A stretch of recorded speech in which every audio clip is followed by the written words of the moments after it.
कौन जीतेगा, महबूबा या मियां साहब? ये तो इलेक्शन की बात है। जैसे जो वेव देखी जाए तो एनसी की बहुत ज़्यादा है। कल ऐसा क्यों? क्योंकि जब कल एनसी की हमने रैली देखी कंगन वाली साइड में तो बहुत ज़्यादा रैली थी। और कल हमने एक चीज़ और नोटिस की, जो जितने भी यहाँ के गुज्जर बकरवाल लोग थे वो जो पहाड़ों पे चले गए थे वो कल बहुत से ज़्यादा वापस आए हैं। कल गाड़ियाँ गई थी उनके आने से ये है कि एनसी स्ट्रांग हो चुकी है, एनसी के चांस ज़्यादा हैं। तो वो लोग जो अपने भेड़ बकरी को लेके चले गए थे वो वापस आ रहे हैं क्या? हाँ, कल देखा हमने कि वो मियां साहब के लिए उन्होंने बहुत कोशिश की है वो वोट डालने के लिए। मुझे लगता है कल वो बहुत सारी गाड़ियाँ वापस आएंगी। लास्ट अभी अक्टूबर में जो अमित शाह जी की रैली हुई, जब उन्होंने पहाड़ियों का नाम लिया तो तकरीबन 1 लाख बंदा था उस रैली के अंदर। तो नेचुरली अगर उनको वो स्टेटस मिला तो वो वोट देंगे। यहाँ पे पिछले 5 साल में कितना विकास हुआ है? जब आप राजौरी की बात करें तो उसके बारे में हमें कुछ बताइए। पिछले 5 साल में राजौरी के अंदर मेरे ख्याल से शायद ही कोई गली कूचा ऐसा कोई कच्चा रहा होगा जो पहले कच्चा था, जो बना नहीं होगा। हर जगह टाइल पड़ी हुई है, हर जगह काम हुआ है, बहुत विकास हुआ है। जो लोग उन 5 साल से पहले JNK पे रूल करते थे, जो लोग पावर में रहे, क्या उन्होंने राजौरी को इग्नोर किया या राजौरी में काम किया? पीछे जो हुआ नहीं हुआ, पिछले 70 सालों में जो हुआ नहीं हुआ वो तो मीडिया वालों आपको ज़्यादा हमसे ज़्यादा पता है। लेकिन 2014 के बाद जो विकास हुआ, आप हर जगह जाके देखो, कोई भी रूट ऐसा आपको खाली नहीं मिलेगा जहाँ पे रोड का काम ना लगा हो, जहाँ डेवलपमेंट के काम ना हुए हो। और आज हिंदुस्तान का डंका पूरे वर्ल्ड में बज रहा है। क्या लगता है नरेंद्र मोदी फिर से प्रधानमंत्री? 420 प्लस। क्या लगता है कौन जीतेगा, मियां साहब या महबूबा या जफर साहब? नहीं, एनसी जो है वो अच्छी है, क्योंकि एनसी में एक बात है कि वो बात करने वाले और पार्लियामेंट में बोलेंगे हमारे लिए, तो अच्छी एनसी जीतना चाहिए। राजौरी में पिछले 5 साल में कोई डेवलपमेंट हुई है क्या? कुछ नहीं हुआ। पहले क्या PDP को वोट दिया, उन्होंने कुछ नहीं दिया हमें। तो अब देखते हैं, इस बार एनसी को जितवाएंगे इंशाल्लाह। क्या इश्यूज है यहाँ पे राजौरी में? बहुत कुछ इशू है यहाँ पे, हर चीज़ का इशू है, कुछ भी नहीं है। अभी आप देख लो, बेरोजगारी। यंगस्टर्स के लिए, यंगस्टर्स आपकी एज के लोगों के लिए यंगस्टर्स के क्या क्या इश्यूज हैं? तो हम तो यही चाहते हैं रोजगार मिले, बच्चों को अच्छी फैसिलिटी मिले, हर चीज़ मिले, लेकिन यहाँ से तो अभी कुछ भी नहीं है। देखते हैं इस बार एनसी को जितवा के क्या होता है। क्या लगता है कितने नंबर में लोग बाहर आके वोट देंगे? मुझे तो लगता है 60-70% से ज़्यादा ही जाएंगे इस बार। पिछली बार कैसा था यहाँ पे? पिछली बार तो बहुत कम था, लेकिन इस बार लोग बहुत ज़्यादा वोटिंग के लिए हैं, तो बहुत अच्छा होगा इस बार इलेक्शन। बहुत बहुत शुक्रिया।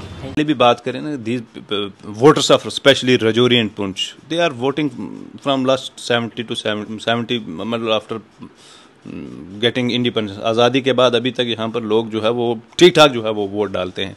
तो मुझे नहीं लगता कि यहाँ पर कोई उतने ज़्यादा इशू बेस्ड पॉलिटिक्स जो है वो यहाँ पर हुई हो। और ख़ासकर जो मेंबर पार्लियामेंट रहा है, इससे पहले हम जम्मू के साथ थे, अब अनंतनाग के साथ हुए हैं। तो हम लोगों की ये एक डिमांड थी और राजौरी पुंछ के लोग चाहते थे कि हमारा अलग यहाँ पर मेंबर पार्लियामेंट हो, बट अनफॉर्चुनेटली ऐसा हुआ नहीं। पहले हम जम्मू के साथ थे, अब अनंतनाग के साथ कर दिए गए हैं। तो इससे पहले यहाँ पर जो 2 टाइम मेंबर पार्लियामेंट रहा है वो BJP से रहा। He was from Jammu, but he never visited in Rajouri Poonch. तो हमारी कुछ जैसे मेन इंपॉर्टेंट डिमांड्स थी यहाँ पर, रेलवे लाइन को लेकर कुछ नहीं हुआ। मुगल रोड का टनल था, कुछ नहीं हुआ।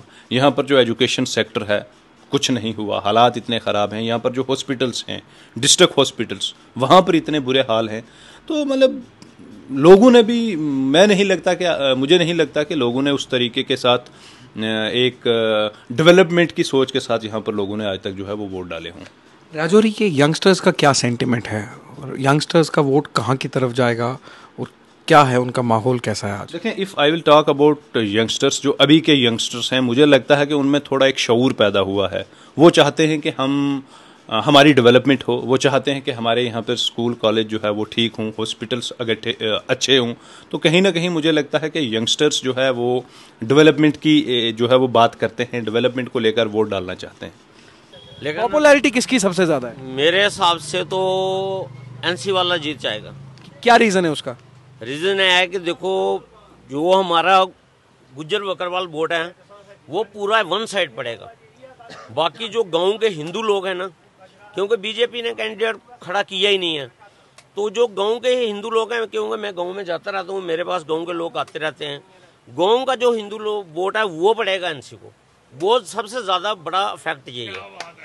गांव का जो भी हिंदू को वोट है वो सब एनसी को पड़ेगा। क्या आपको मियां साहब की वजह से, अगर मियां साहब नहीं होते, एनसी का कोई और कैंडिडेट होता, वो हार जाता, उसको वोट नहीं पड़ने थे। क्या बीजेपी ने सही किया अपना कैंडिडेट नहीं उठाया?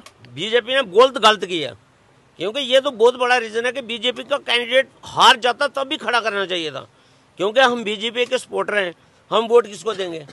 हमारा तो कोई वोट देने का मतलब नहीं, किसको देंगे? क्या आपको लगता नहीं है कि बीजेपी ने जो शेड्यूल ट्राइब रिजर्वेशन पहाड़ियों को दिया उससे बीजेपी के इस सीट में बहुत सारे चांसेस थे? बिल्कुल चांसेस थे। और उन्होंने कैंडिडेट हिंदू मुसलमान जो भी जिनको एसटी का दर्जा मिला सब ने वोट देना था, और मैं दावे के साथ कह सकता हूँ कि इस बार ये सीट बीजेपी ने निकालनी थी, लेकिन उन्होंने कैंडिडेट ही नहीं खड़ा किया। तो क्या लोग उस फैसले से नाराज हैं? बिल्कुल नाराज हैं, हम खुद नाराज हैं। हम किसको वोट डालें? हमारा बीजेपी, अब बोलते हैं जी बैट बॉल को वोट दो। हम बैट बॉल को क्यों वोट देंगे? जब हम बीजेपी के सपोर्टर तो बैट बॉल कौन? हमारे पास अभी तक तो बैट बॉल वाला आया ही नहीं है, हम जानते नहीं बैट बॉल है कौन, कौन है, किसको वोट देना। बहुत बहुत शुक्रिया आपका। महबूबा मुफ्ती बिल्कुल नहीं जीतेंगी, और जो अपनी एनसी की पार्टी और कांग्रेस से जो अलायंस है वो भी नहीं जीतेगी।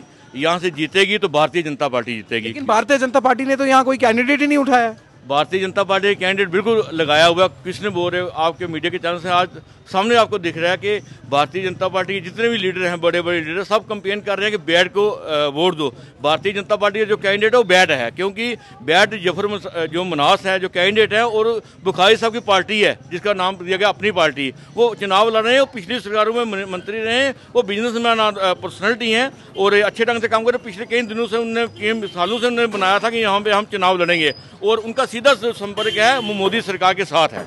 तो क्या लगता है आपको यहाँ पे जो जितनी तंजीमें आज तक आई, चाहे वो नेशनल कॉन्फ्रेंस हो और या पीडीपी हो, उन लोगों ने राजौरी में कोई काम नहीं किया?